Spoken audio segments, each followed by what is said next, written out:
D'ordinaire, ce sont les touristes qui envahissent les abords de la Tour Eiffel. Mais ce dimanche matin, on ne voit quasiment que des coureurs. Nous sommes le 29 septembre 2013, c'est la 36e édition de Paris-Versailles, la grande classique comme on l'appelle dans le milieu.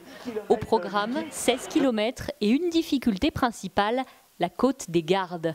Cette année, 25 000 dossards ont été vendus, un record. Les premiers partent à 10 h pour rejoindre Versailles 47 minutes plus tard. Mais à la Tour Eiffel, les départs se poursuivent jusqu'à 11 h.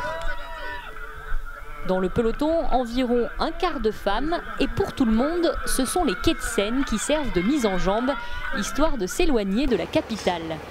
Le temps est couvert, mais la température très clémente et les organismes vont vite s'échauffer. Lorsque la route commence à s'élever, devant le rythme est soutenu.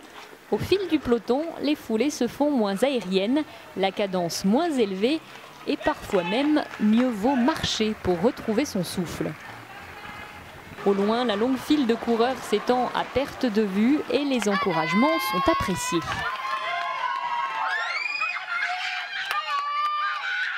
Après avoir souffert dans les rues de Meudon, les participants vont bientôt être récompensés de leurs durs efforts. Première bonne nouvelle, le ravitaillement placé en haut de la côte et l'entrée dans la forêt. Ambiance paisible dans l'humidité des sous-bois. Les plus chanceux éviteront la pluie et se contenteront de la chaussée humide. Dernière descente avant de plonger vers Versailles et de rejoindre l'avenue de Paris. C'est là que les plus en jambes fourniront leur dernière accélération, histoire de passer la ligne en champion d'un jour et de repartir plein de souvenirs.